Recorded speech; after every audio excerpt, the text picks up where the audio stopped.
So we've arrived at Dachau. Probably the least looked forward to part of our trip, but it's also one of the most necessary, I believe, to see this. Yeah, it's going to be interesting. I mean, the cemeteries and such were moving experiences. Visiting the memorials were quite moving, and this one, I'm afraid it's going to be gut-wrenching. So I'll let you know.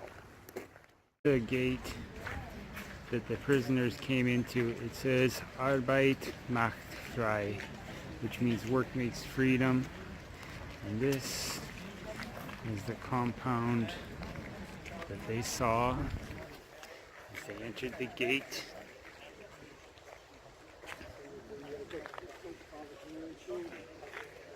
Guardhouse up top.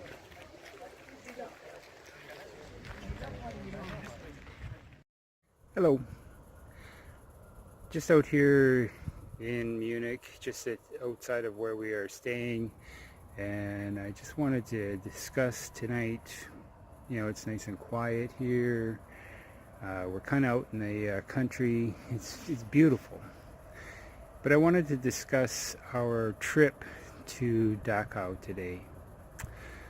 Dachau is probably for the, just to try not to ramble here, but there's so much. Dachau is a concentration camp from 1933 was when it started, when it was opened. It was opened when Hitler took power. Mostly at the beginning it was a place for political prisoners. Many of the opponents of Hitler and the Nazis were interred there and tortured and died there. And yet we visited there today, and it was also a place where there were political prisoners. There were people who didn't fit the mold for the Nazi and SS ideals, namely the Jews, homosexuals, Jehovah's Witnesses, Christians who did not agree with Hitler and his ideals or his views. And so we were there, and I wasn't sure what to expect. I wasn't sure how to deal, what I was going to be dealing with. And even now, I'm still, you know, it was one of the most difficult kind of things to deal with, because you saw all these things, all these terrible things that these people had gone through, and the perpetrators. You saw the pictures of the people who suffered. You saw the pictures of the people who perpetrated these deeds. And yet, you know, you'd be reviled. There'd be things that they would do that would just grab you, and you would think, how could they do this? How could they be like this? How could they possibly do this to another human? And in that, there was this internal struggle. There's this internal struggle. How do I connect with this? How do I make sense of all this? I found myself looking into the eyes of the pictures of the people who were interred there, and I tried to see something in them that, you know, you try to understand what they were going through.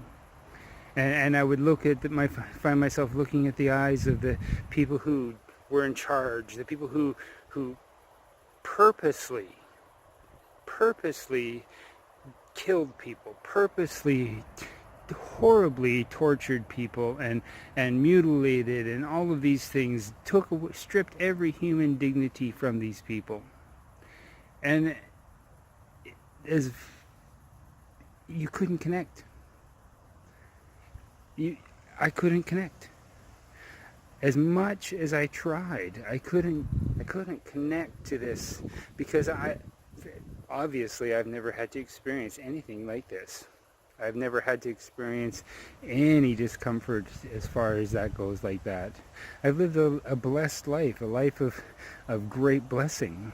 I have a family. We're all together. We're close. I'm here with my son. We're enjoying our vacation here in Germany and France. But that was the internal struggle. That was the struggle, that how do I connect with these people? How do I connect?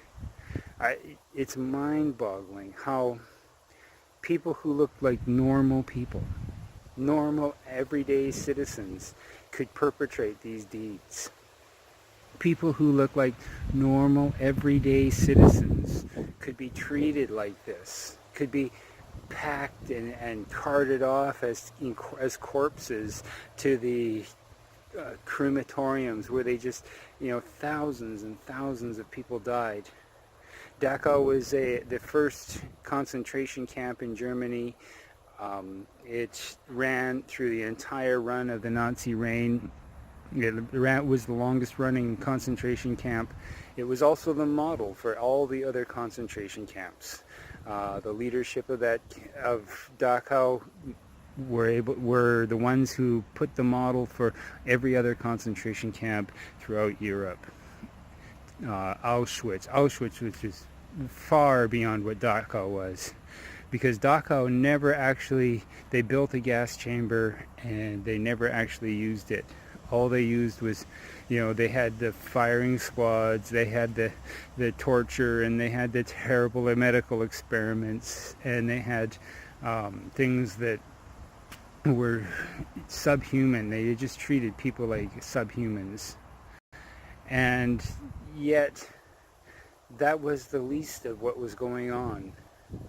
And so I find that the biggest struggle for me was, how do you connect to that? I saw people of all races, nationalities going through there. Asian, white people, German people, Europeans from all countries, North Americans. I saw school kids on school tours going through there.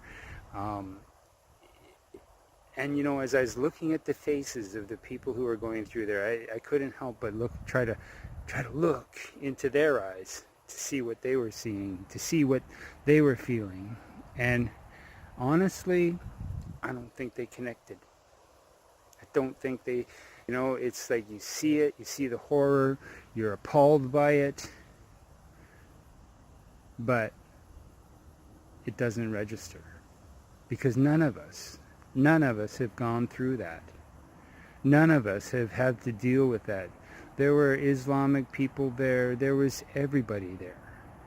And I don't think people really connected to it. And that is the part that really is eating at me. Because I don't think this is a one-off. I don't think this is something that is never going to happen. We saw and see in smaller scales. We see in Congo. We see the things that happened with Rwanda. We see the things that happened with Pol Pot in Cambodia, and those are things that were just as terrible. Also, genocide and slaughter of people. And I'm afraid I don't think we're going to get it. As much as that memorial is there, and as much as the young people go there and they try to deal with things, or try to remember the atrocities, try to remember the things that happened, and try to stop it, we don't get it. We just don't get it. We're seeing our world today. The propaganda machine of the Nazis was phenomenal. They had all these things going where they'd invite the foreign press to Dachau. Dachau was a nice prison. Dachau was a nice place where prisoners were treated well. They had kitchens to work in, that they fed them well, and they had, but all of it was a facade. And I think today that much of what we see in the media is a facade. It's a facade that we see people out there that, it's the pretty story, the pretty face, but in behind the scenes, there are horrible people who are devising horrible plans, and unfortunately, we don't get it. And so tonight I'm going to put together a video that includes this pre-monologue or whatever, and it's just going to be a video of pictures. I was going to take video through the site, but I just couldn't. It's static displays, and I just felt, I don't know what it was, but something told me video is not what it should be. So you'll see a bunch of pictures, and some of them will be self-explanatory. Others you may or may not. I'm not sure what I'm going to put up, but yeah. So that's all. I don't want to ramble on too much, but I'm really conflicted inside. I'm really conflicted over what is it going to take for the world to get it today. Thanks.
If you have any comments, you can leave them on my vlog.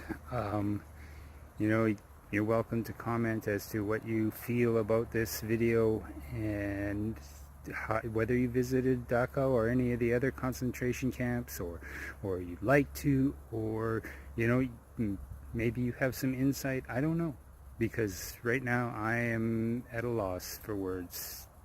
Well, a lot of words to say that, but you know what I mean. Thanks.